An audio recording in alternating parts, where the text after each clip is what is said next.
अबू जहल और उसकी पूरी कंपनी ने एक मशवरा किया। एक आखिरी बात से 5 मिनट की, नबी की शान देखो, उसके बाद इंशाअल्लाह सलाम। अबू जहल एक उसकी कंपनी ने एक मशवरा किया कि आखिर अगर मोहम्मद रसूलुल्लाह सल्लल्लाहु ताला अलैहि वसल्लम का इसी तरह से काम होता रहा तो शायद अरब में अब कोई बुतों को पूजा करने वाला नहीं होगा, सबके सब मुसलमान होंगे। नबी का इखलाक ही ऐसा था। कहा शायद अब कोई नबी का नाम लेने वाला नहीं होगा, कोई ऐसा उपाय करो,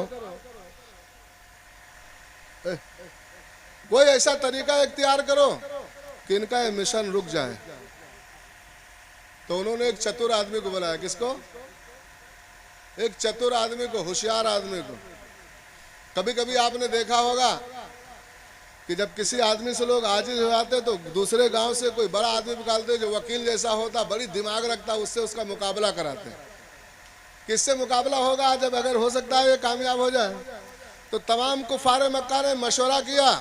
अबू जहल उसकी पूरी कंपनी ने मशवरा करने के बाद में कहा कोई होशियार आदमी को बुलाया जाए, कोई चतुर आदमी को, कि जब वो चतुर आदमी आकर के नबी से बहस करेगा तो हो सकता है हम कामयाब हो जाएं। बड़ा होशियार आदमी। तो यमन से एक आदमी बुलाया गया जिसका नाम था हबीब। मशहूर बात है, हमेशा आपने सुना, हम थोड़ा अलग तरीके से आपको बताना चाहते हैं। यमन से हबीब यमनी को बुलाया गया। हबीब यमनी आया। आने के बाद में अबू जहल उसकी पूरी कंपनी इकट्ठा हुई। इकट्ठा होने के बाद में अपनी पूरी बात उन्होंने बताया। कहा कि देखो ये मोहम्मद रसूलुल्लाह जो है अपने आप को नबी होने का दावा करता। दावा करने के बाद में जो उसकी बातें सुन लेता उसका हो जाता, जो उसको देख लेता उसका हो जाता, जो उसके करीब से निकल जाता उसका हो जाता। वो बड़े जादूगर है माशाअल्लाह। अबू जहल ने कहा कि वो जादूगर भी है। हबीब अमनी से जब पूरी बात बताया, कहा होशियार रहना, कहीं ऐसा ना हो कि तुम उसके हो जाओ। तुमको हमने बुलाया है चतुर आदमी समझ के, होशियार समझ के, नबी से मुकाबला करने के लिए। उसे नहीं मालूम था कि हम किससे मुकाबला कर रहे हैं। नबी से मुकाबला के लिए हबीब यमनी को यमन से बुलाया गया। बस 5 मिनट हमरे लग देखो खाली। नबी से मुकाबला के लिए चतुर आदमी आया।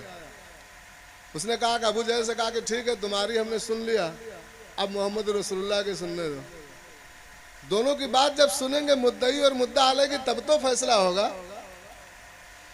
मेरे आका रहमते आलम सल्लल्लाहु अलैहि वसल्लम की बारगाह में पैगाम भेजा गया कि फला मकाम पर तुम्हें बुलाया जा रहा है। हबीब यमनी वहां पर इंतजार में था। मेरे आका के पास जब पैगाम पहुंचा, नबी पाक सल्लल्लाहु अलैहि वसल्लम जब चले, कुर्बान जाओ नबी की शान पर, जब मेरे आका चलते थे तो जमाना चलता था। मेरे आका जब चलते थे जमाना चलता था। मेरे आका की शान देखो, अजमत देखो नबी की। चुप रहो। देखो अगर ऐसे बातें करो तो 1 घंटा अभी तकरीर करेंगे हम। चाहे जनरेटर में तेल खत्म हो जाए, चाहे फिर से कुछ हो, लेकिन अगर बात नहीं करेंगे सिर्फ 5 मिनट। हबीब यमनी आया, नबी को पैगाम भेजा। मेरे आका जब चले, नबी की शान देखो, आका चलते तो जमाना चलता था। और आका की अजमत के लिए कभी जमाने को रब रोक भी देता था। मेराज को मेरे आका गए तो अल्लाह ने वक्त को रोक दिया कि वक्त अब तू रुका रहे, जब महबूब वापस आएगा तब तू फिर चलना साहब, तब फिर चलना।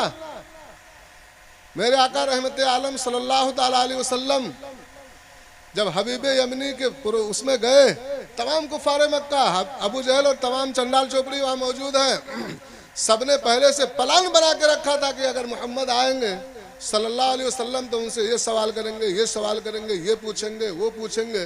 लेकिन जब मेरे आका उनके मजमे में पहुंचे तो तारीख के औराक शाहिद है कि अबू जहल, हबीब यमनी, बड़े बड़े फसीहो बलीग लोग इस तरह से खामोश हुए, इस तरह से खामोश हुए कि आला हजरत कहते हैं कि तेरे आगे यूं है दबे लचे, या रसूलुल्लाह तेरे आगे यूं है दबे लचे, फुसहा अरब के बड़े बड़े, कोई जाने मुंह में ज़बान नहीं, नहीं बल्कि जिस्म में जान नहीं। ऐसा लगता था कि पूरे चंडाल चोपड़ी के जिस्म से जान निकल गई है, किसी के हिम्मत ना हो सके कि अब कुछ बोले या कुछ पूछे।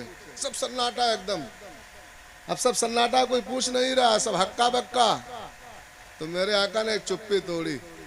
मेरे आका ने हबीब अमनी को मुखातब क्या कहा, हबीब अमनी तूने मुझे क्यों बुलाया, क्या मामला। तब उसे होश आया, हमने तो इन्हें मुकाबले के लिए बुलाया था।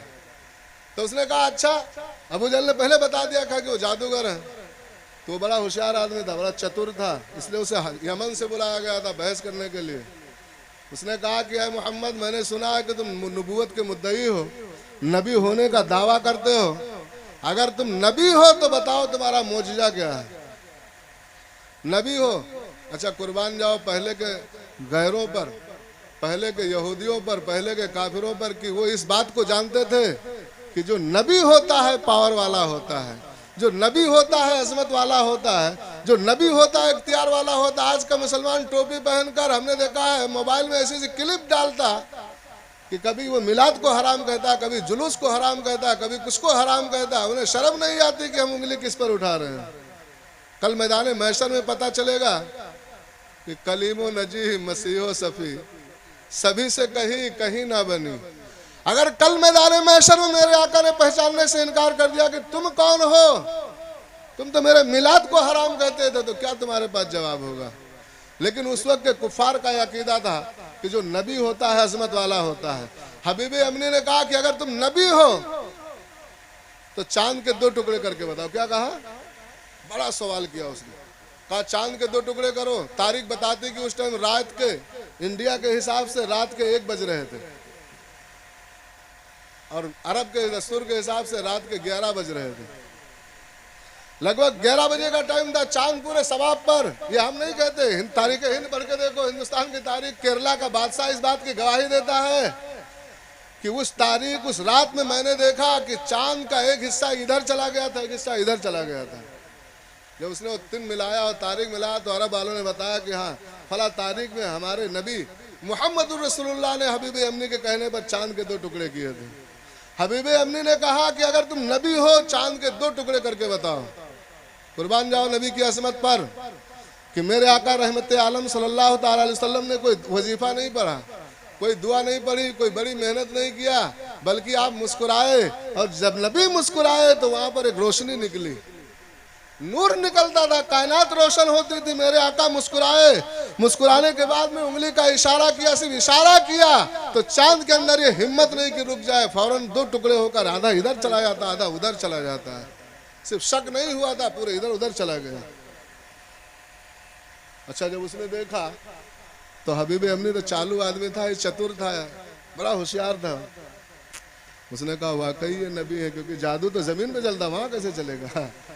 वाकई ये पावर वाला आदमी है, वाकई ये ताकत वाला आदमी है। तो होशियार आदमी था, उसने कहा अगर ये पावर वाला है तो इससे कुछ अब हासिल करना चाहिए, है कि नहीं। अभी हम आप किसी के पास जाए, कोई ताकत वाला मिले तो कहेंगे यार इससे कुछ मांग लेते हैं, 2-4 दुकानें मांग ले। अजमत वाला, बड़ी पावर वाला दिख रहा है, बड़ी बातें अच्छी कर रहा है। तो हबीब अमनी के दिल में अचानक ख्याल आया कि अगर ये अजमत वाला है तो इस अजमत वाले आदमी से कुछ ना कुछ हासिल करना चाहिए। दिल में सोचा कि हमारी एक अपाहिज बच्ची है, अगर ये इशारा करेंगे तो वो अच्छी हो जाएगी। जो नबी इशारा करे तो चांद 2 टुकड़े हो जाए, तो मेरी बच्ची तो जमीन पर है, मैं मक्के में हूँ, अगर वो यमन में है, इशारा करेंगे तो अच्छी हो जाएगी। लेकिन मेरे आका ने पूछा कि हबीब अमनी अब तेरा दूसरा सवाल क्या है, दूसरी बात तू क्या चाहता है। तो उसने बड़ी अजीब बात कही, कहा तुम खुद बताओ कि हम दूसरी बात क्या चाहते हैं। है ना, होशियार था। अजीब सवाल है। अगर वो कहे, मिसाल शब्बीर हमसे पूछे क्या चाहते हो, हमने कहा नहीं हम सोच रहे थे कि हमारा मोबाइल बड़ा अच्छा है, तो कहेंगे ना हाँ ये नहीं, हम दूसरी बात सोच रहे थे। ऐसा इनकार कर सकता था। लेकिन मेरे आका मुस्कुराए, कहा हबीब तू वाकई बड़ा होशियार आदमी है, वाकई बड़ा चालू आदमी है। तू सोचता है कि पावर वाले से मुलाकात हुई है, तो यमन में तेरी एक बच्ची है जो अपाहिज है। बस भैया 5 मिनट खा ले। कहा यमन में तेरी एक बच्ची है, इसलिए मैं नहीं पढ़ रहा था कि सलाम पढ़ लो, क्योंकि अफरा तफरी अच्छा नहीं दिखता। हमारी तरफ हमारी तरफ हमारी तरफ। आखिरी बात बड़ी 5 मिनट की, नबी की असमत देखो, कुर्बान जाओ नबी की असमत पर कि हमारा नबी कितनी असमत वाला है। हबीब यमनी से मेरे आका ने कहा तू चाहता है कि तेरी वो अपाहिज बच्ची अच्छी हो जाए, जिसके पाँव नहीं, जिसके हाथ नहीं, जो लूली लंगड़ी लुच्ची वो है, उस लूली लंगड़ी बच्ची को तू चाहता है कि उसे शिफा मिल जाए। जा मैंने उसे मक्के में शिफा बख्शी। उस मक्के से मेरे आका ने फरमाया बस जा मैंने उसे शिफा बख्श दिया। हबीबे अपनी इतना खुश होता है कि बड़ी जोर से ऐलान करता है, जिस बात का खौफ अबू जहल को था कि कहीं ये उसका ना हो जाए। हबीबे अपने ने कहा कि अबू जहल सुन ले, आए मक्के के चंडाल चौपड़ी सुन लो, आए मक्के के दरो दीवार सुन लो कि जो नबी जमीन पर रहकर आसमान पे चांद दो टुकड़े करता हो वो कभी झूठा नहीं हो सकता। जो नबी मक्के में रहकर यमन में मेरी बच्ची को शिफा बख्श रहा हो कभी झूठा नहीं हो सकता। कहा अबू जहल सुन ले, अब तक के मैं नहीं जानता था लेकिन सुन ले, गवाह हो जा कि मैं भी कलमा पढ़कर मुसलमान होता हूँ। कलमा पढ़कर हबीब अपनी मुसलमान हो जाता है। ये मेरे नबी की शान है, जिस नबी के तुम महफिल में बैठे हो कितनी अजमत वाला मेरा नबी है। इसलिए मुसलमानों उस नबी के उसूए हसना पे अमल करो। उस नबी का फरमान है कि अस्सलातु कुर्रतु ऐनी, नमाज मेरे आंखों की ठंडक है। इसलिए मस्जिदों को वीरान न करो, मस्जिदों को आबाद करो। चोरी चपारी शराब कि जिस दिन मेरे आका तशरीफ लाए तो जिस कमरे में हजरत आमिना बैठी हुई थी तो हजरत आमिना कहते हैं कि डिलीवरी होम से जिस घर में हम सरकार तशरीफ लाए वहां से बैठे बैठे ऐसा नूर निकला, ऐसा नूर निकला कि मुल्क शाम के उन्होंने महल्लात देख लिए। इसलिए हमारा आपको खुशी मनाना चाहिए कि नूर वाला आया है। कौन आया है? नूर वाला आया है। हाँ एकदम से दे दे कि रुख दिन है या मेरे समा, ये भी नहीं वो भी नहीं, और शब जुल्फ या मुस्के खुता, ये भी नहीं वो भी नहीं, शब जुल्फ या मुस्के खुता, ये भी नहीं वो भी नहीं, और बुलबुल गुल उनको कहा, कुमरी ने सरवे जाफजा। आला कहते हैं कि बुलबुल ने सरकार को देखा तो गुल कह दिया, फूल कह दिया। कुमरी ने सर्वे जाफजा, तमाम जगह का सर्वे किया, फिर भी समझ में नहीं आया कि हम क्या कहें। कि बुलबुल गुल उनको कहा, कुमरी ने सर्वे जाफजा, कुमरी ने सर्वे जाफजा, कि हैरत ने झुंझला कर कहा, ये भी नहीं वो भी नहीं, हैरत ने झुंझला कर कहा, ये भी नहीं वो भी नहीं। और आला हज़रत कहते हैं कि खुर्शीद था किस जोर पर, क्या बढ़ के चमका था कमर। मेरे आका रहमत आलम सल्लल्लाहु अलैहि वसल्लम की चमक पर कुर्बान जाऊं। कि आला हज़रत कहते हैं, खुर्शीद कहते हैं सूरज को,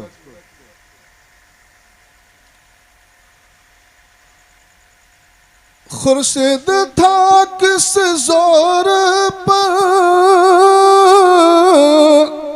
क्या बढ़ के चमका था कमर, क्या बढ़ के चमका था कमर,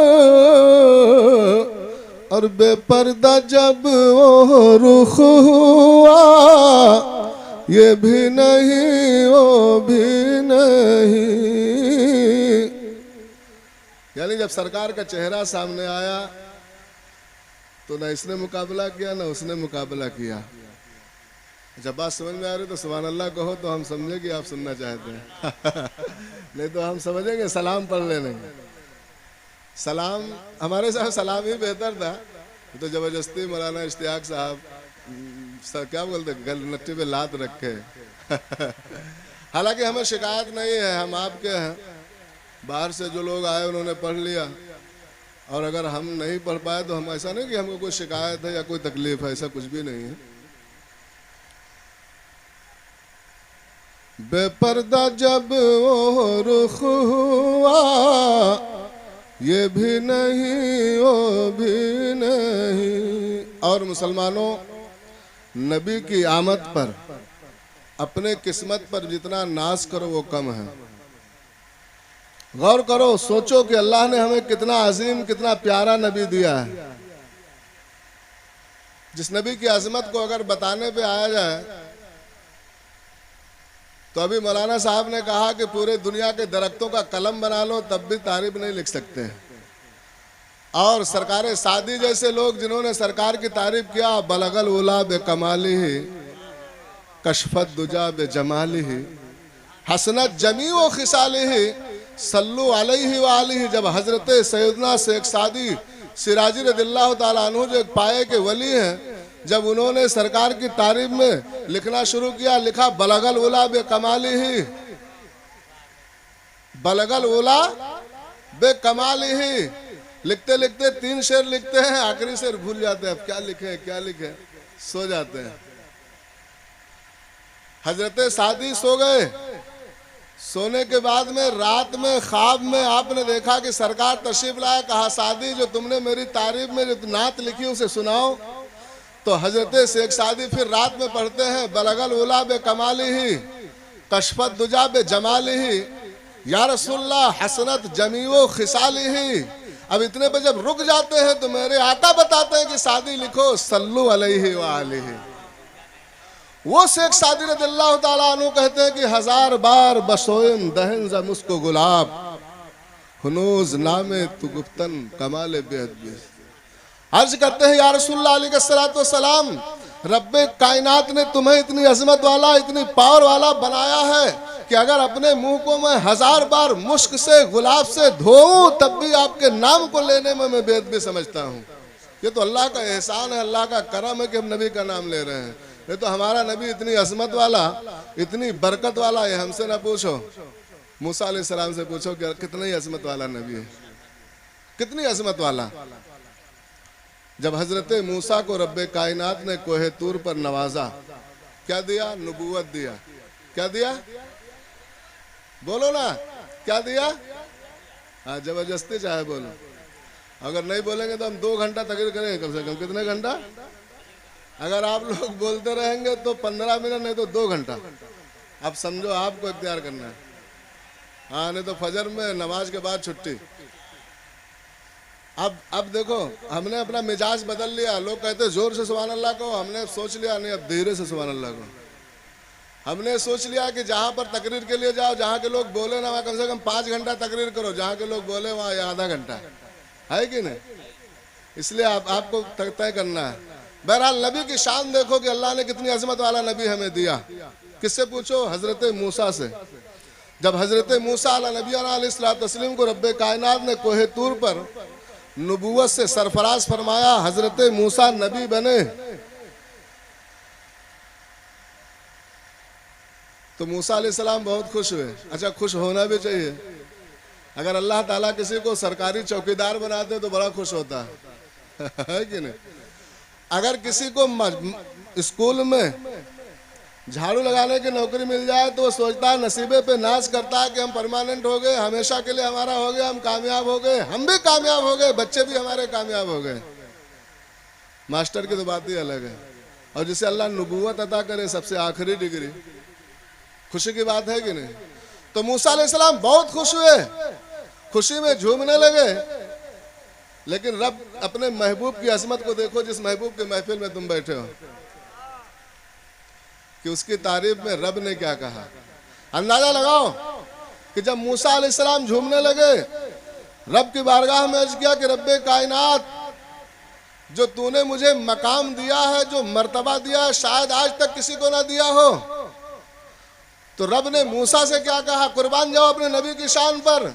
रब ने मूसा से कहा कि मूसा, बेशक मैंने तुम्हें नबूवत दिया है, बेशक मैंने बड़ा एजाज दिया है तुम्हें, बड़ी मंजिल से, बड़े मर्तबे से तुम्हें सरफराज किया है, लेकिन जो कुछ भी मैंने तुम्हें दिया है उस पर अल्लाह का शुक्र अदा करो, साबिर और शाकिर रहो, और जिंदगी के आखिरी लम्हात तक मेरे महबूब की मोहब्बत पर कायम रहो। क्या कहा मूसा से? रब ने कहा कि जिंदगी के आखिरी लम्हात तक मेरे महबूब की मोहब्बत पे कायम रहो। तो जब हजरत मूसा ने रब के महबूब मोहम्मद रसूलुल्लाह का नामे नामी सुना तो चौंक गए, क्योंकि अभी मेरे आका तशरीफ नहीं लाए। मूसा अलैहिस्सलाम 2000 साल पहले पैदा हुए। कितने साल? 2000 साल पहले मूसा अलैहिस्सलाम तशरीफ लाए। अभी मेरे आका 2000 साल बाद आने वाले हैं, लेकिन मूसा से कहा जाता है कि मूसा मेरे महबूब की मोहब्बत पे कायम रहो, अगर चाहते हो कि नबूवत सलामत रहे, अगर चाहते हो कि मकाम आली और मिले, अगर चाहते हो कि मरातिब बुलंद हो जाएं, तो मोहम्मद की मोहब्बत पे कायम रहो। तो मूसा अलैहिस्सलाम ने कहा, या रसूलल्लाह, या रब्बे कायनात, मन मोहम्मदुन, मोहम्मद है कौन? क्या कहा? मन मोहम्मदुन सल्लल्लाहु अलैहि वसल्लम, मोहम्मद है कौन? तो रब ने जो जवाब दिया उस पर कुर्बान जाओ मुसलमानों, और अपने नसीबे पे नाज करो। और एक बात याद रखो कि अल्लाह ने जो मोहम्मद जैसा नबी हम और आपको दिया, सिर्फ हमारा अधिकार नहीं, सिर्फ हमारा हक नहीं, वमा अर्सलनाका इल्ला रहमतल लिल आलमीन। रब ने सारी कायनात के लिए रहमत बनाकर भेजा। कायनात में हर मखलूक आ गए। ये बात अलग है कि दोनों जहान में अगर फायदा होगा तो मुसलमानों का होगा। तफसीर पढ़ो, कुरान पढ़ो, लेकिन मेरे आका सारी जहान के लिए जब रहमत बनकर के आए तो किसी का इम्तियाज नहीं हुआ, खास नहीं हुआ कि नहीं सिर्फ हमारे लिए आए, पंडित जी के लिए नहीं आए, सबके लिए आए। तो रब ने क्या कहा? क्या मूसा तुम्हें नहीं मालूम कि मेरा मोहम्मद है कौन, मेरा महबूब है कौन? रब ने कहा कि लौला मुहम्मदुन व उम्मतुहु। रब ने क्या कहा?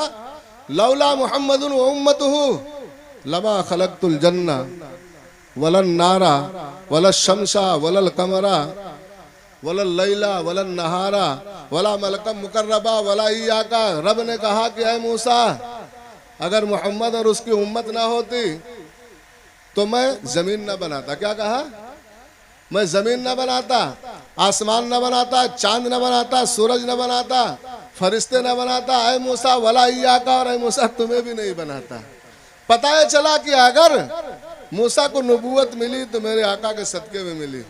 इसलिए रब ने कहा कि ऐ मूसा, तुम जिंदगी के आखिरी लम्हात तक मेरे महबूब की मोहब्बत पे कायम रहो। तो मूसा अलैहिस्सलाम ने अर्ज किया कि रब्बे कायनात, जब इतना अजीम तेरा नबी है, इतना प्यारा तेरा महबूब है, तो तुम मुझे उसका उम्मती बना देता, नबी न बनाता तो बेहतर होता।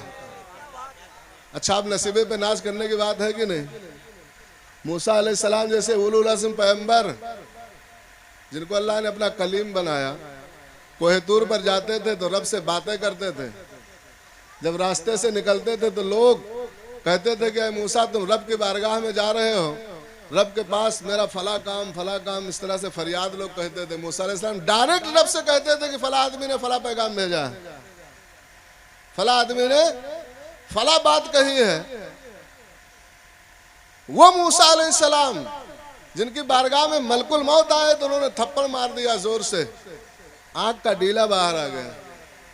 वो मूसा अलैहिस्सलाम ख्वाहिश करते हैं कि रब्बे कायनात, काश तू मुझे नबी न बनाता बल्कि उस महबूब का उम्मती बनाता तो बेहतर होता है। बात समझ में आ रही है हमारे? क्या बात हो सबीर, मोबाइल कहाँ है देखा? आ गया, खत्म कर दी और बड़ी खत्म करो। दुरूद शरीफ अल्लाह सबीर कहा था खत्म करो। अल्लाहुम्मा सल्ली अला सय्यिदना मौलाना मुहम्मदिन व अला आलि सय्यिदना मौलाना मुहम्मदिन बारिक वसल्लम।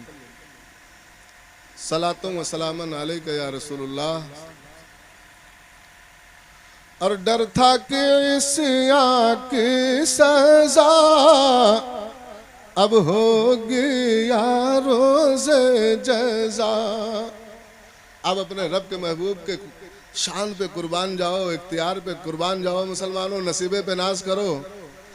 आला हज़रत कहते हैं कि डर था कि इसिया की सजा, इसिया कहते हैं गुनाहों को, कि डर था कि इसिया की सजा अब होगी या रोज़े जज़ा, अब होगी या रोज़े जज़ा। तो दी उनकी रहमत ने सदा, ये भी नहीं वो भी नहीं, दी उनकी रहमत ने सदा, ये भी नहीं वो भी नहीं। ऐसे नहीं तो हुआ रहा। दी उनकी रहमत ने सदा, ये भी नहीं वो भी नहीं। सरकार की अजमत पे आपने तमाम बातें सुनी। सिर्फ एक बात हम अपने एक दिल का दर्द तुम्हारे सामने बयान करेंगे, उसके बाद में सलाम पढ़ लेंगे। आज इस पुरफतन दौर में जो आज हम मारे जा रहे हैं, या आज हम हजारों मेहनत करने के बाद में गरीब के गरीब है, कभी अंदाजा लगा क्यों है? सोचना चाहिए कि नहीं सोचना चाहिए? मौलाना साहब ने जलसा कराया, कामयाब अगर नहीं हुआ, दोबारा फिर करे नहीं हुआ, तो सोचना चाहिए कि आखिर कामयाब क्यों नहीं होता। उस पर गौर करना चाहिए कि नहीं करना चाहिए? आज अगर हम परेशान हैं कभी रोजी के लिए, कभी घर में हमने देखा कि कभी भाई भाई लड़ रहा है, कभी शौहर और मर्द में लड़ाई हो रही है, कभी बाप और बेटी में लड़ाई हो रही है, कभी एक भाई से का दुश्मन बना हुआ है। कभी हमने इस बात पे गौर किया कि आखिर इसकी वजह क्या है? तो सामने बैठो, हम देखें, बकावत हो आए। कभी आपने गौर किया इस पर? आखिरी बात, एक दिल का दर्द। सरकार की अजमत पे बेशक हम जैसे कम पढ़े लिखे लोग, छोटे लोग बयान नहीं कर सकते।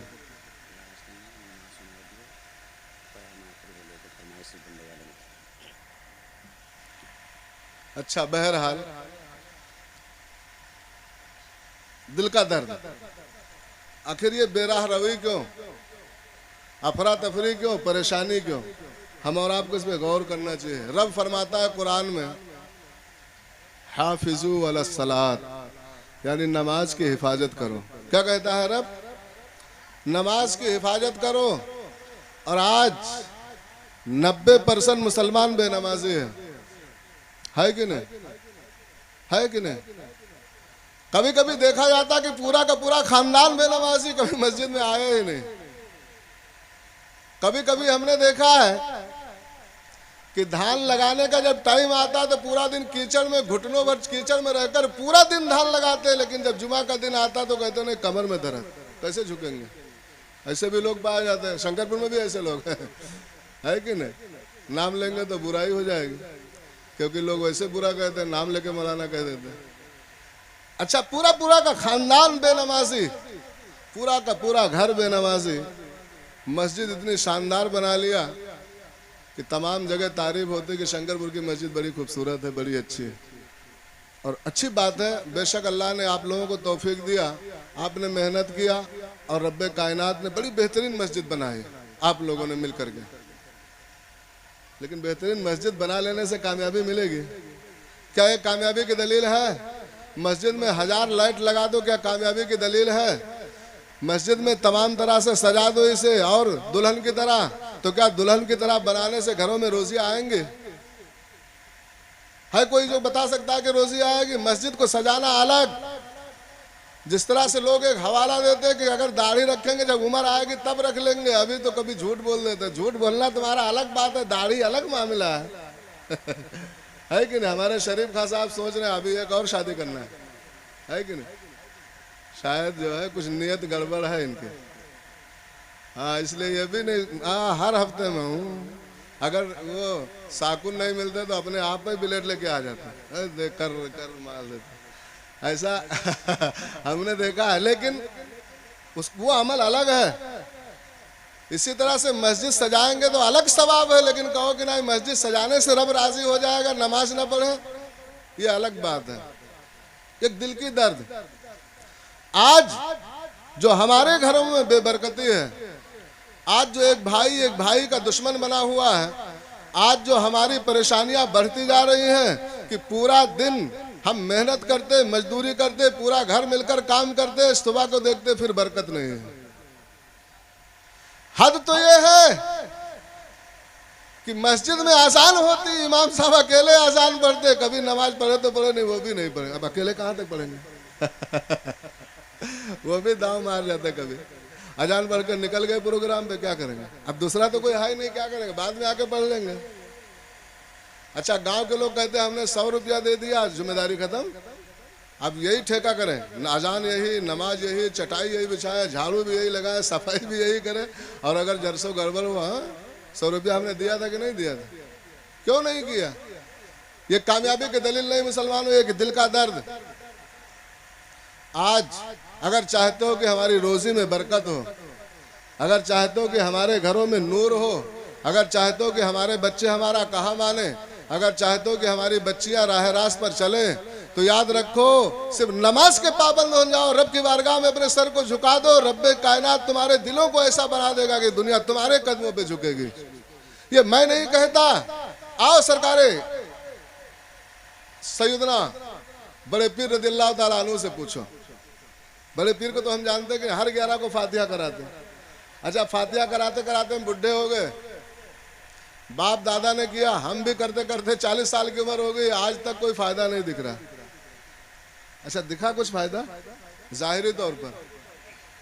ऐसा नहीं कि फातिहा नहीं करेंगे मतलब हमारा कहने का अलग मतलब है।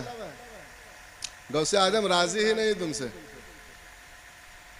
गौसे आजम राजी ही नहीं। तुम रोज फातिहा करो 11वीं की 15 रुपए की सिरनी लाके, 15 करोड़ लड्डू लाके, लेकिन गौसे आजम तुमसे राजी नहीं। क्यों? क्योंकि सरकारे गौसे आजम रज़ियल्लाहु ताला अन्हु ने सबसे पहला अगर सबक दिया था कि ऐ लोगों, अगर चाहते हो रब राजी हो जाए तो पहले रब की रजा हासिल करो। सरकारे गौसे आजम की बारगाह में एक आदमी आया, उनका मुरीद, उनका चाहने वाला, जैसा कि मौलाना इश्तियाक का बहुत करीबी, अभी मान लो शब्बीर भाई हो जाए तो कहेंगे ना रुको मौलाना के पास जाते हैं, कहेंगे दुआ करो यार दुकान में ग्राहक है कि नहीं? 10-12 डिग्गी लेके आए थे, अभी तक नहीं बांधी कि 1 महीना हो गया, दुआ करो यार 2-4 तो बन जाए, है कि नहीं? कुछ तो 10-20 मिलेगा, मतलब मुंह लगा है इसलिए जाके कह देंगे। इसी तरह से गौसे आजम का मुरीद आया, शान देखो, अपनी गिरेबान में झांक करके देखो कि हम कितने बुरे हैं जो बेनमाजी होता है। सरकारे गौसे आजम रज़ियल्लाहु ताला अन्हु की बारगाह में मुरीद आया, कहा कि हुजूर दुआ कर दो, मेरे घर में बरकत नहीं, सुबह कमाता शाम कमाता, पूरे बड़ी मेहनत से मैं कमाता हूँ, लेकिन जब घर में आता 1 रुपया नहीं बचता, बड़ी तंगी है, बड़ी परेशानी है, बड़ी परेशानियों का मैं सामना कर रहा हूँ, हुजूर दुआ कर दो। गौसे आजम रज़ियल्लाहु ताला अन्हु जो मादरजाद वली थे, वो गौसे आजम रज़ियल्लाहु ताला अन्हु जो दिलों की हाल जानते थे, सरकारे गौसे आजम ने उसकी तरफ देखा तो कोई वजीफा नहीं बताया, कोई दुआ नहीं बताया, कोई ताबीज लिख के नहीं दिया, कोई पानी फूंक के नहीं दिया कि घर में छिड़क दो, बल्कि गौसे आजम ने उसकी तरफ देखा तो कहा कि तुम्हारा घर रोड पे है, रास्ते के ऊपर है? कहा हाँ मेरा घर रास्ते के ऊपर है, आते जाते लोग मेरे घर को देखते हैं। तो सरकारे गौसे आजम रज़ियल्लाहु ताला अन्हु ने कहा कि जाओ अपने घर पे पर्दा लगा दो। क्या कहा? एक पर्दा लगा दो। वो आदमी आया, पर्दा लगा दिया, कुछ वक्त गुजरा, कुछ जमाना गुजरा कि इतनी बरकत हुई कि वो परेशान हो गया और कुछ तोहफे लेकर बारगाह गौसे आजम में पहुंचा। कहा हुजूर जब से आपने पर्दा लगाने की तरकीब बताई, मैंने अपने दरवाजे पर पर्दा लगाया तो अल्लाह ने इतनी बरकत दे दिया, मुझे इतनी बरकत दे दिया कि अब मुझसे संवारा नहीं जाता। अब अंदाजा लगा, हालांकि वो नमाजी था आदमी, वो परहेजगार था जिसने पर्दा लगाया था। दोनों तरफ आप देखिए कि पर्दा लगाने वाला बेनमाजी नहीं था, नमाजी था, परहेजगार था, सरकारे गौसे आजम का चाहने वाला था। बारगाह गौसे आजम में पहुंचा, कहा हुजूर ये तोहफे तोहफे कुछ है, अल्लाह ने बड़ी बरकत दिया। मेरे दिल ने कहा कि हजरत को भी कुछ तोहफा दिया जाए, कुछ नजराना दिया जाए, लेकिन आए गौसे आजम, आए पीरों के पीर, बात समझ में नहीं आई कि आपने कोई वजीफा नहीं बताया, कोई दुआ नहीं बताई, कोई पानी पढ़ के नहीं दिया, कोई ताबीज नहीं बनाई, बल्कि आपने बताया कि दरवाजे पर पर्दा लगा दो। जैसे मैंने पर्दा लगाया बरकत की फरावानी हो गई, दौलत बरसने लगी घर में। तो सरकारे गौसे आजम ने मुस्कुराए और मुस्कुराने के बाद में आपने फरमाया कि तुझे नहीं मालूम तेरा घर रास्ते पर था, जब बेनमाजी निकलता था तेरे दरवाजे को देख लेता था तो तेरे घर से बरकत चली जाती थी। अच्छा अंदाजा लगाओ गौसे आजम ने क्या कहा? बेनमाजी, हालांकि वो नमाजी है, अगर नमाजी के घर को बेनमाजी देख ले तो नमाजी के घर की बरकत लेकर चला जाए, तो जो बेनमाजी होगा उसके घर में कितनी बरकत होगी। है नहीं याकूब भाई? कितनी बरकत होगी, अब अंदाजा लगाओ। अब अंदाजा लगाओ, अपने नहुसत पे गौर करो कि हम इतने बुरे हैं कि अगर हमारी निगाह किसी अच्छे के घर पे पड़ जाए तो उसके घर की बरकत चली जाए। ये बेनमाजी का मकाम है, तो हम जब खुद नमाज नहीं पढ़ते तो हमारे घर में बरकत कैसे आएगी? इसलिए मुसलमानों, एक मैं इस पैगाम से, इस प्रोग्राम से एक पैगाम देना चाहता हूँ कि अगर चाहते हो कि घरों में बरकत हो जाए, अगर चाहते हो घरों में दौलत की फरावानी हो जाए, अगर चाहते हो कि परेशानियों से निजात मिल जाए, अगर चाहते हो कि बीमारियों से छुटकारा मिल जाए, अगर चाहते हो कि रोज रोज के धक्के खाने से फुर्सत मिल जाए, तो चले और रब की बारगाह में अपने सर को झुकाओ, कामयाबी कदमों को चूम लेगी, घर में बरकत आ जाएगी। अच्छा, आएगी कि नहीं आएगी? बात है सच्ची कि नहीं? बस खत्म कर दे। है तो सच्ची बात की नहीं है? लेकिन आज हमारा तरीका अलग है। हमने देखा पूरा का पूरा घर बेनमाजी, कोई फिक्र ही नहीं। तौफीक होती कभी अगर हमने देखा तो जुमा में आते, नहीं तो जुमा भी गायब। काम अगर ज्यादा है तो जुमा भी गायब। इसलिए एक दिल का दर्द मैंने बयान किया कि अगर चाहते हो कि घर में बरकत हो, सर को झुकाओ रब के बारगाह में। आला हजरत कहते हैं कि आज हमारा हाल क्या है कि रिस्क खुदा खाया किया, फरमान हक टाला किया। अच्छा, और एक तो चोरी, उस पे सीना चोरी। आग का पानी ऐसा मर गया कि बारिश नहीं होती तो रब को गालियां देता है। अगर जर्रा बराबर परेशानी आई तो उस रब को गालियां देता, उस रब को कोसता। हालांकि तुम्हारे कोसने से कुछ भी नहीं होगा, सिर्फ गुनाह बढ़ेगा। गालियां देने से कुछ भी फर्क नहीं पड़ेगा, तुमको गुनाह मिलेगा, तुम्हारा ईमान बर्बाद होगा। आखिर तुम्हारे आंख का पानी मर गया। कभी तुमने अपने अंदर झांक करके देखा कि अल्लाह ने मुझे किस लिए बनाया था और हम क्या हो गए? आपने देखा होगा, हमने देखा, सबने देखा है कि आपके पास एक मोबाइल होता, 50,000 का खरीदते हैं, 40,000 का, 2 लाख का। जब तक ये काम करता रहता है, हर कोई सीने से लगा के रखता है, बड़ी हिफाजत करता है, इसे छूने नहीं देता, पानी से बचाता, आग से बचाता। हर वक्त इसको फिक्र रहती कहीं गिर न जाए, कहीं नुकसान ना हो जाए। लेकिन यही 50,000 का मोबाइल जिस दिन काम करना बंद कर देता, तो हमने देखा कि कचरे के उस जगह पर इसे डाला जाता जो दोबारा इसे घूम कर नहीं देखता। और उसके बाद में भी इसे फुर्सत नहीं मिलती। हमने देखा कि अगर कहीं बच्चों की निगाह पड़ गई इस पे तो इसके धागा बांध देते इसमें। अब धागा बांध के इसे गलियों में घसीटते। क्यों? काम करना इसने बंद कर दिया। या तो इसे कचरे के डिब्बे में फेंक दिया जाता, या तो इसकी इतनी बेइज्जती की जाती कि गली गली घसीटा जाता इसे धागा बांधकर। 50,000 का मोबाइल है, जान से ज्यादा प्यारा था, लेकिन काम करना बंद किया तो हमने इसको फेंक दिया हमने। अब अपने आप पे गौर करो कि रब फरमाता है, वमा खलक़तुल जिन्ना वल इंसा इल्ला लियाबुदून। हमने इंसानों और जिन्नातों को सिर्फ पैदा किया तो अपनी इबादत के लिए। किसके लिए? अपनी इबादत के लिए। और अगर जब तुमने इबादत करना बंद कर दिया, किस लिए पैदा किया रब ने? इबादत के लिए। मोबाइल किस लिए हमने खरीदा? काम के लिए। काम करना बंद किया तो हमने कचरे में फेंक दिया। बेइज्जती के लिए धागा बांध के इसे हम घसीट रहे हैं, जहां देखो तहां इसकी फेंक रहे हैं। अगर रब्बे कायनात ने हमें फेंक दिया तो कौन उठाने वाला होगा? अपने गिरेबान में हम झांक करके देखें अपने बदआमली की वजह से, क्या हम हैं इस लायक कि हम जमीन पर चले? हम हैं इस लायक कि आसमान के नीचे रहे? हम हैं इस लायक कि उस रब्बे कायनात की नेमतों से फायदा उठाएं? सिर्फ हम अपने गिरेबान में झांक करके खुद फैसला करें कि वो कौन सा ऐसा गुनाह है जो हमारे अंदर नहीं पाया जाता। इसलिए मुसलमानों, कहने का मतलब और मकसद ये है कि अगर चाहते हो कि कामयाबी कदमों को चूमे, इस दुनिया में हमारी भी कोई कदर कीमत बढ़े, तो रब की बारगाह में अपने सर को, पेशानी को झुकाओ, कामयाबी कदमों को चूमेगी। कामयाबी कदमों को चूमेगी। इस तरह से मोछों पे ताव रखकर 118 साल पहले अल्लामा इकबाल ने कहा था कि तुम तो सैयद भी हो, मिर्जा भी हो, अफगान भी हो। बड़े रोब से कहते हम खां साहब हैं। हाय खां साहब, खां साहब कोई होगा तो क्या नमाज माफ होगी? जो खसायब होता है क्या उस पर चोरी करना उस पर जरूरी हो जाता है? इसलिए मुसलमानों, आज जो हमारा हाल है इस हाल से बाहर निकलो। अच्छा, एक चीज और, रबीउल अव्वल के मुबारक महीने में मौलाना साहब ने आपको बताया कि बड़ा बेशक सवाब है, बेशक हमारा हक बनता, बेशक जो मेरे आका का हमारे ऊपर एहसान है तो हमारा हक बनता कि हम उसकी थोड़ा बहुत उस एहसान के का हक अदा करें। लेकिन मेरे आका फरमाते हैं कि अस्सलातो कुर्रतो ऐनी, नमाज मेरे आंखों की ठंडक है।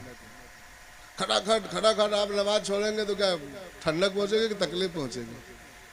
अच्छा, आप तकलीफ पहुंचाकर कहो नबी राजी हो जाए, गलत सोच है कि नहीं? है गलत सोच कि नहीं? वो चलने में दूध दो, एक कहावत बोलते फिर किस्मत का लाग दो। करोड़ों रुपया खर्चा करके तुम लाइटिंग लगाओ, जलसे कराओ, लेकिन जब तक रब का महबूब राजी नहीं होगा तो ये जलसे करना कामयाब नहीं होंगे। बेशक कामयाब जब होंगे, कोई जलसा आप ना कराओ, कोई लाइटिंग ना लगाओ, लेकिन उस रब के महबूब के वसूए हसना पे अमल करो। उस महबूब ने आज से 1400-1500 साल पहले फरमाया था कि अस्सलातो कुर्रतो ऐनी, नमाज मेरे आंखों की ठंडक है। नमाज पढ़ना चालू कर दो, सरकार की आंखों को ठंडक पहुंचेगी। नबी राजी हो जाएंगे तो रब राजी होगा, नबी राजी होंगे तो रब राजी होगा। अगर नबी नाराज हुए तो रब नाराज हो जाएगा, और अगर रब नाराज हुआ तो कब्र में भी अंधियाला होगा, दुनिया में भी अंधियाला होगा, और वहां तो फिर क्या होगा वो रब जाने और खुद जाने बंदा क्या होगा। हमेशा आप सुनते हैं। इसलिए मेरे आका फरमाते हैं कि अस्सलातो कुर्रतो ऐनी, नमाज मेरे आंखों की ठंडक है।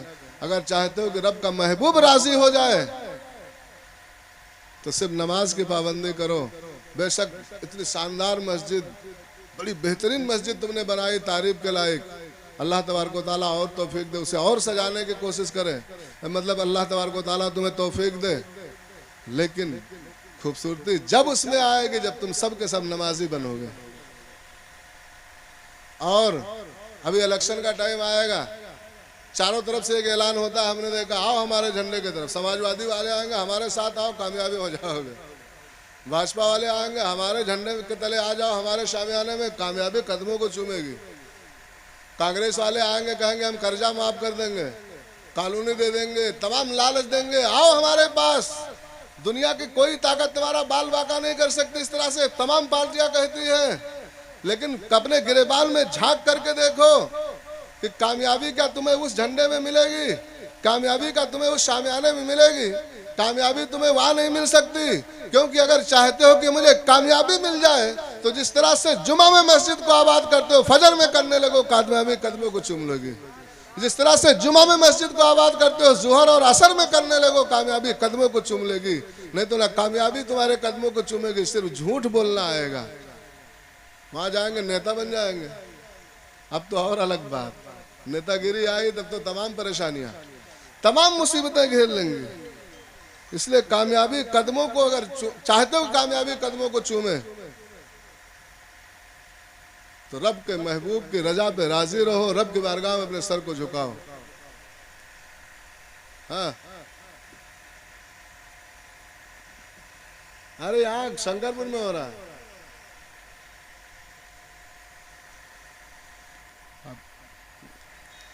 अच्छा, कहाँ थाने से बोल रहे हैं क्या आप? अरे तो नींद नहीं आ रही आपको? जलसा का छोटा मोटा प्रोग्राम था इसलिए नहीं बताए होंगे, कोई बहुत बड़ा होता तो बता देते। अच्छा, तो आओ इधर सामने आ जाओ। अच्छा ठीक है। दुरूद शरीफ पे अल्लाहुम्मा सल्ली अला सय्यदना मौलाना मुहम्मद व अला आलि सय्यदना मौलाना मुहम्मदिन बारिक वसल्लम सलातो व सलामन अलैका या रसूलुल्लाह सल्लल्लाहु अलैहि वसल्लम। दो तरह के क्या बोलते हैं फरमाइशें हैं।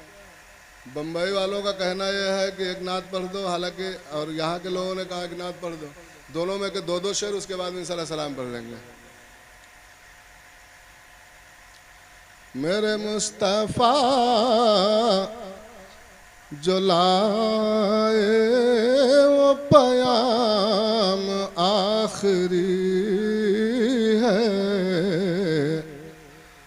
वो पयाम आखिरी है। मेरे आका आखिरी नबी हैं, लेकिन मकाम भी आपका आखिरी है। मकाम आखिरी है। अब हमरे लग देखो यार 5 मिनट, नहीं तो पुलिस वाले आओ तो हम कहते भी इन्हें करो ना। इधर पीछे खड़े। मेरे मुस्तफा जो लाए वो पयाम आखिरी है, वो पयाम आखिरी है। और जो नबी पे मेरे उतरा, जो नबी पे मेरे उतरा, वो कलाम आखिरी है। मेरे मुस्तफा जो लाए वो पयाम आखिरी है, वो पयाम आखिरी है। और सर अर्श पहुँचे आका तो खालिक ने ये निदा दी, खालिक ने ये पुकारा। मेरे आका जब अर्श आज़म पे पहुंचे तो रब ने क्या कहा कि 1,24,000 या 2,24,000 कमोबेश अंबिया तशरीफ लाए। मूसा अलैहिस्सलाम को हेतु पर बात तो रब से करते थे, लेकिन रब से रोज कहते थे कि अल्लाह मैं तुझे देखना चाहता हूँ, रब्बी अरनी। क्या कहते थे? अल्लाह मैं तुझे देखना चाहता हूँ। तो रब कहता था लंतरानी तुम देख नहीं सकते। लेकिन मेराज की रात में जब मेरा महबूब गया रब की बारगाह में, तो रब ने कहा उदनो मिन्नी और करीब आओ। सर अर्श पहुँचे आका तो खालिक ने ये निदा दी, खालिक ने ये पुकारा कि जो अता किया है तुमको, जो अता किया है तुमको, ये मकाम आखिरी है। मेरे मुस्तफा जो लाए वो पयाम आखिरी है, वो पयाम आखिरी है। और कौसर के आशिकों से, कौसर के तालिबों से, कौसर के आशिकों से सरकार ये कहेंगे, सरकार कुर्बान जाओ अपने नसीबे पर कि कल मैदान महशर में मेरे आका पहचानेंगे कि मेरा गुलाम है, तो जामे कौसर अपने दस्ते मुबारक से पिलाएंगे। है नसीबे की बात की नहीं?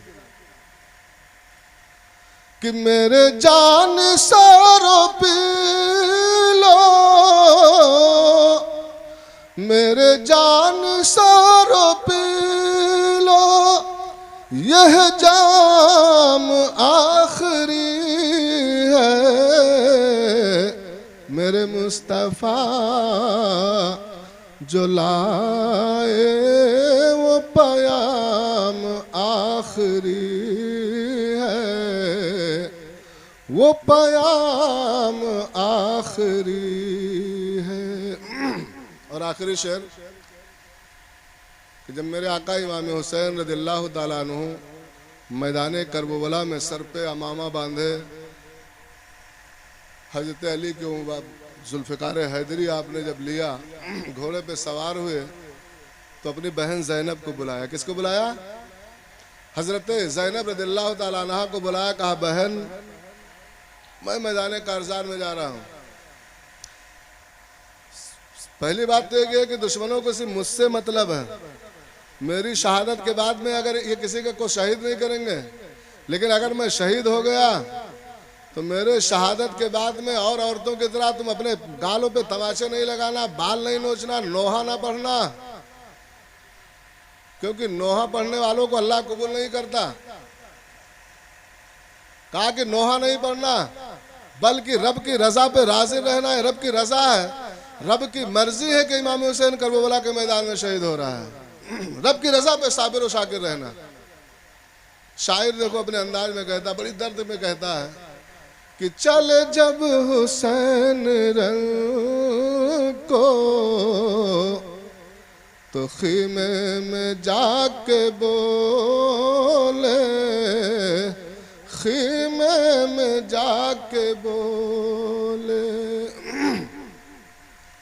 कि मेरी प्यारी बहन ज़ैनब, मेरी प्यारी बहन ज़ैनब, ये सलाम आखिरी है मेरे मुस्तफ़ा जो लाए वो पयाम आखिरी है, वो पयाम आखिरी है।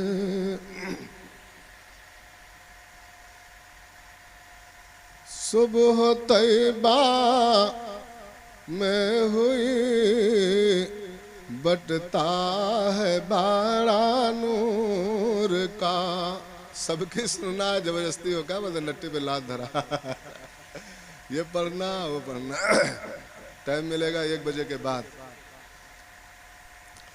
सुबह तैबा, अच्छा आवाज भी इतनी अच्छी नहीं कि अब हम पढ़ते रहे। हाफिज साहब तो बहुत मुंह बना हुआ था, कहा था अच्छा हाफिज आलम शेर साहब ये सोच रहे हैं कि जबरदस्ती चिल्ला रहे हैं, हालांकि हम तो मजबूरी में पढ़ रहे हैं। आला हज़रत का कलाम आपने हमेशा सुना होगा, बस 1-2 शेर कि सुबह तैबा में हुई बटता है बाड़ा नूर का, और सदका लेने नूर का आया है तारा नूर का, और तेरी नस्ल पाक में है बच्चा बच्चा नूर का।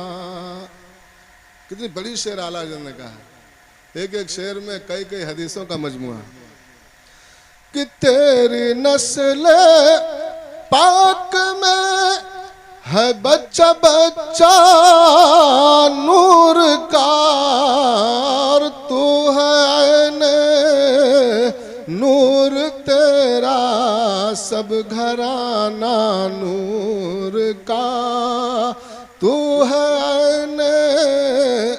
नूर तेरा सब घराना नूर का, और चांद झुक जा ताज धर उंगली उठाते महद में। महद कहते हैं गोद को। नबी की शान देखो, बचपने में मेरा नबी कितनी अजमत वाला, जिसका बचपन ऐसा हो तो उसकी जवानी कैसी होगी। कि चांद झुक जा ताज धर उंगली उठाते महद में, क्या ही चलता था इशारों पर खिलौना नूर का, क्या ही चलता था इशारों पर खिलौना नूर का। और सरकार आला हज़रत कहते हैं नबी की शान कि ताज वाले देख कर तेरा मामा नूर का, ताज वाले देख कर तेरा मामा नूर का और सर झुकाते हैं इलाही बोल बाला नूर का सर झुकाते हैं इलाही बोल बाला नूर का। दुरूद शरीफ में अल्लाहुम्मा सल्ली अला सैयदना मौलाना मोहम्मद व अला आलि सैयदना मौलाना मोहम्मदिन बारिक वसल्लम सलातो सलामन अलैका या रसूलुल्लाह। आखिरी बात से 5 मिनट के भी सलाम है नहीं, है नहीं सबीर में? आखिरी बात नबी की शान, नबी की अजमत। मैं सोच रहा था थोड़ा उधर बोलना नमाज के ऊपर, लेकिन कोई ना हूँ कर रहा है ना कोई हाँ कर रहा है। आखिरी बात, मेरे आका की शान देखो कि मेरा नबी कितनी अजमत वाला है। जब रहमत आलम सल्लल्लाहु ताला अलैहि वसल्लम ने मक्के में नबूवत का ऐलान किया, किसका? अपने नबी होने का जब आपने ऐलान किया, नबी के किरदार को, नबी के आदतों अतवार को, नबी के इखलाके हसना को जब मक्के वालों ने देखा तो जौक दर जौक लोग मुसलमान होने लगे। नबी के दामन से जब वो लोग वाबस्ता होने लगे तो आपने दुनिया का एक दस्तूर देखा होगा कि मकबूलियत की बड़ी जलन होती है। अगर कोई आदमी कामयाब होता नजर आए तो समझ लो कि दूसरे के पेट में दर्द जरूर होता है। अभी मिसाल के तौर पर कोई आदमी गांव में सिर्फ साइकिल चलाता हो, लेकिन अगर अल्लाह तौफीक दे बाइक ले ले तो लोग ऐसा लगता है कि बाइक ले वो है, सीने पे इनके चल रहे हैं। अच्छा, किसी तरह से अगर अल्लाह ने तौफीक दिया, अगर उसने बड़ी गाड़ी ले लिया 4 पहिया, तब तो और मुसीबत आ जाती है। मकबूलियत की जलन हमेशा होती है। एक मकबूलियत की जो जलन होती है, तो यही हाल मेरे आका रहमत आलम सल्लल्लाहु अलैहि वसल्लम के तो तमाम दुश्मन थे। अरब में एक जलजला पैदा हुआ, अबू जहल और उसकी पूरी कंपनी ने एक मशवरा किया। एक आखिरी बात से 5 मिनट की, नबी की शान देखो, उसके बाद इंशाअल्लाह सलाम। अबू जहल एक उसकी कंपनी ने एक मशवरा किया कि आखिर अगर मोहम्मद रसूलुल्लाह सल्लल्लाहु ताला अलैहि वसल्लम का इसी तरह से काम होता रहा तो शायद अरब में अब कोई बुतों को पूजा करने वाला नहीं होगा, सबके सब मुसलमान होंगे। नबी का इखलाक ही ऐसा था। कहा शायद अब कोई नबी का नाम लेने वाला नहीं होगा, कोई ऐसा उपाय करो, कोई ऐसा तरीका इख्तियार करो कि इनका ये मिशन रुक जाए। तो उन्होंने एक चतुर आदमी को बुलाया। किसको? एक चतुर आदमी को, होशियार आदमी को। कभी कभी आपने देखा होगा कि जब किसी आदमी से लोग आजिज हो जाते तो दूसरे गांव से कोई बड़ा आदमी निकालते जो वकील जैसा होता, बड़ी दिमाग रखता, उससे उसका मुकाबला कराते। किससे मुकाबला होगा? जब अगर हो सकता है ये कामयाब हो जाए। तो तमाम कुफारे मक्का ने मशवरा किया। अबू जहल उसकी पूरी कंपनी ने मशवरा करने के बाद में कहा कोई होशियार आदमी को बुलाया जाए, कोई चतुर आदमी को, कि जब वो चतुर आदमी आकर के नबी से बहस करेगा तो हो सकता है हम कामयाब हो जाएं। बड़ा होशियार आदमी। तो यमन से एक आदमी बुलाया गया जिसका नाम था हबीब। मशहूर बात है, हमेशा आपने सुना, हम थोड़ा अलग तरीके से आपको बताना चाहते हैं। यमन से हबीब यमनी को बुलाया गया। हबीब यमनी आया। आने के बाद में अबू जहल उसकी पूरी कंपनी इकट्ठा हुई। इकट्ठा होने के बाद में अपनी पूरी बात उन्होंने बताया। कहा कि देखो ये मोहम्मद रसूलुल्लाह जो है अपने आप को नबी होने का दावा करता। दावा करने के बाद में जो उसकी बातें सुन लेता उसका हो जाता, जो उसको देख लेता उसका हो जाता, जो उसके करीब से निकल जाता उसका हो जाता। वो बड़े जादूगर है माशाअल्लाह। अबू जहल ने कहा कि वो जादूगर भी है। हबीब अमनी से जब पूरी बात बताया, कहा होशियार रहना, कहीं ऐसा ना हो कि तुम उसके हो जाओ। तुमको हमने बुलाया है चतुर आदमी समझ के, होशियार समझ के, नबी से मुकाबला करने के लिए। उसे नहीं मालूम था कि हम किससे मुकाबला कर रहे हैं। नबी से मुकाबला के लिए हबीब यमनी को यमन से बुलाया गया। बस 5 मिनट हमरे लग देखो खाली। नबी से मुकाबला के लिए चतुर आदमी आया। उसने कहा कि अबू जहल से कहा कि ठीक है तुम्हारी हमने सुन लिया, अब मोहम्मद रसूलुल्लाह के सुनने दो। दोनों की बात जब सुनेंगे मुद्दई और मुद्दा आले की, तब तो फैसला होगा। मेरे आका रहमत आलम सल्लल्लाहु अलैहि वसल्लम की बारगाह में पैगाम भेजा गया कि फला मकाम पर तुम्हें बुलाया जा रहा है। हबीब यमनी वहां पर इंतजार में था। मेरे आका के पास जब पैगाम पहुंचा, नबी पाक सल्लल्लाहु अलैहि वसल्लम जब चले, कुर्बान जाओ नबी की शान पर, जब मेरे आका चलते थे तो जमाना चलता था। मेरे आका जब चलते थे जमाना चलता था। मेरे आका की शान देखो, अजमत देखो नबी की। चुप रहो, देखो अगर ऐसे बातें करो तो 1 घंटा अभी तकरीर करेंगे। चाहे जनरेटर में तेल खत्म हो जाए, चाहे फिर से कुछ हो, लेकिन अगर बात नहीं करेंगे सिर्फ 5 मिनट। हबीब यमनी आया, नबी को पैगाम भेजा। मेरे आका जब चले, नबी की शान देखो, आका चलते तो जमाना चलता था। और आका की अजमत के लिए कभी जमाने को रब रोक भी देता था।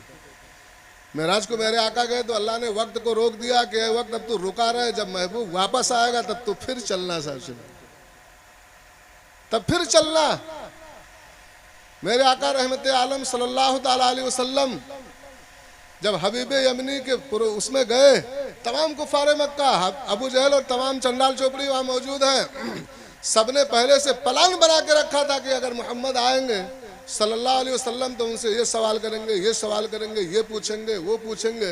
लेकिन जब मेरे आका उनके मजमे में पहुंचे तो तारीख के औराक शाहिद है कि अबू जहल, हबीब यमनी, बड़े बड़े फसीहो बलीग लोग इस तरह से खामोश हुए, इस तरह से खामोश हुए कि आला हजरत कहते हैं कि तेरे आगे यूं है दबे लचे, या रसूलुल्लाह तेरे आगे यूं है दबे लचे, फुसहा अरब के बड़े बड़े, कोई जाने मुंह में जबा नहीं, नहीं बल्कि जिस्म में जान है। ऐसा लगता था कि पूरे चंडाल चोपड़ी के जिस्म से जान निकल गई है, किसी के हिम्मत ना हो सके कि अब कुछ बोले या कुछ पूछे। सब सन्नाटा एकदम, अब सब सन्नाटा, कोई पूछ नहीं रहा, सब हक्का बक्का। तो मेरे आका ने एक चुप्पी तोड़ी। मेरे आका ने हबीब यमनी को मुखातब क्या कहा, हबीब यमनी तूने मुझे क्यों बुलाया, क्या मामला? तब उसे होश आया, हमने तो इन्हें मुकाबले के लिए बुलाया था। तो उसने कहा अच्छा, अबू जहल ने पहले बता दिया था कि वो जादूगर है। तो बड़ा होशियार आदमी था, बड़ा चतुर था, इसलिए उसे यमन से बुलाया गया था बहस करने के लिए।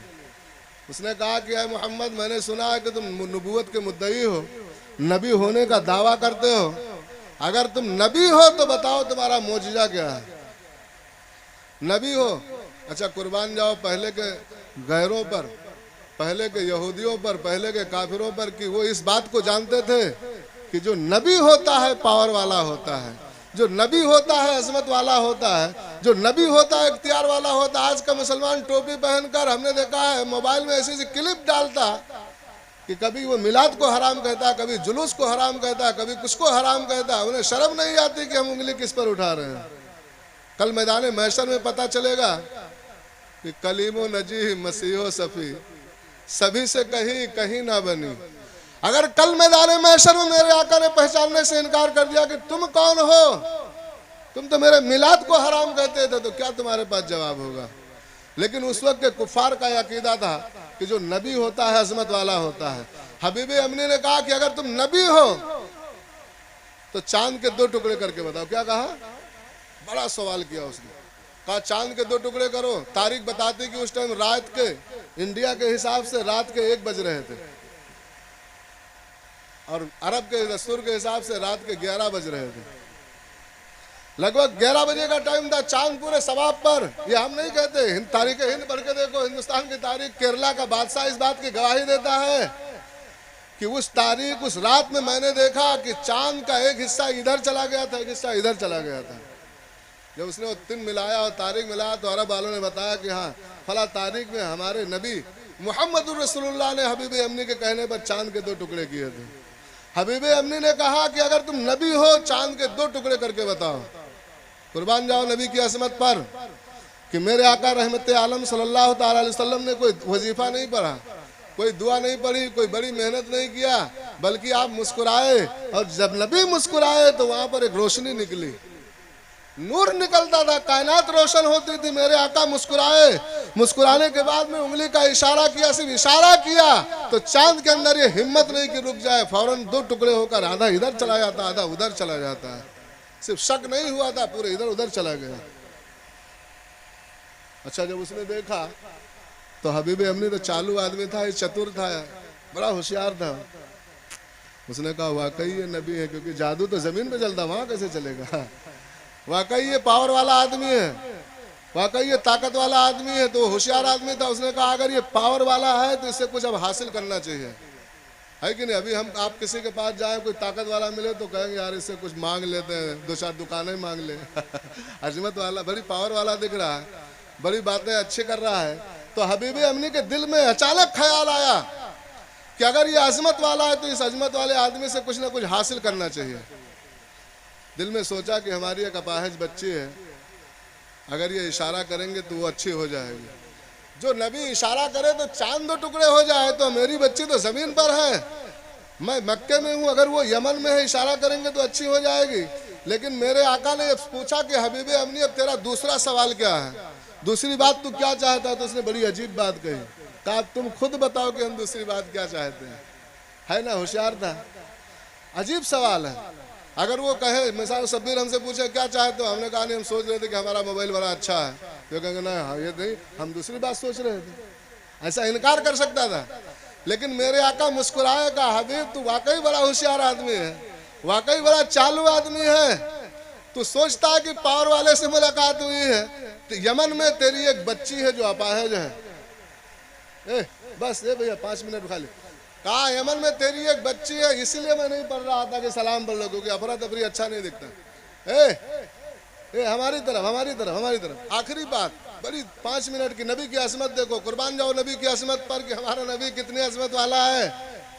हबीब यमनी से मेरे आका ने कहा तू चाहता है कि तेरी वो अपाहिज बच्ची अच्छी हो जाए, जिसके पाँव नहीं, जिसके हाथ नहीं, जो लूली लंगड़ी लुच्ची वो है, उस लूली लंगड़ी बच्ची को तू चाहता है कि उसे शिफा मिल जाए। जब मैंने उसे मक्के में शिफा बख्शी, उस मक्के से मेरे आका ने फरमाया बस जब मैंने उसे शिफा बख्श दिया, हबीब अमनी इतना खुश होता है कि बड़ी जोर से ऐलान करता है, जिस बात का खौफ अबू जहल को था कि कहीं ये उसका ना हो जाए। हबीब अमनी ने कहा कि अबू जहल सुन ले, आए मक्के के चंडाल चौपड़ी सुन लो, आए मक्के के दरो दीवार सुन लो, कि जो नबी जमीन पर रहकर आसमान पे चांद 2 टुकड़े करता हो वो कभी झूठा नहीं हो सकता। जो नबी मक्के में रहकर यमन में मेरी बच्ची को शिफा बख्श रहा हो कभी झूठा नहीं हो सकता। कहा अबू जहल सुन ले, अब तक के मैं नहीं जानता था, लेकिन सुन ले, गवाह हो जा कि मैं भी कलमा पढ़कर मुसलमान होता हूँ। कलमा पढ़कर हबीब अमनी मुसलमान हो जाता है। ये मेरे नबी की शान है, जिस नबी के तुम महफिल में बैठे हो, कितनी अजमत वाला मेरा नबी है। इसलिए मुसलमानों, उस नबी के उसूल हसना पे अमल करो। उस नबी का फरमान है कि अस्सलातु कुर्रतु ऐनी, नमाज मेरे आंखों की ठंडक है। इसलिए मस्जिदों को वीरान न करो, मस्जिदों को आबाद करो। चोरी चपारी शराब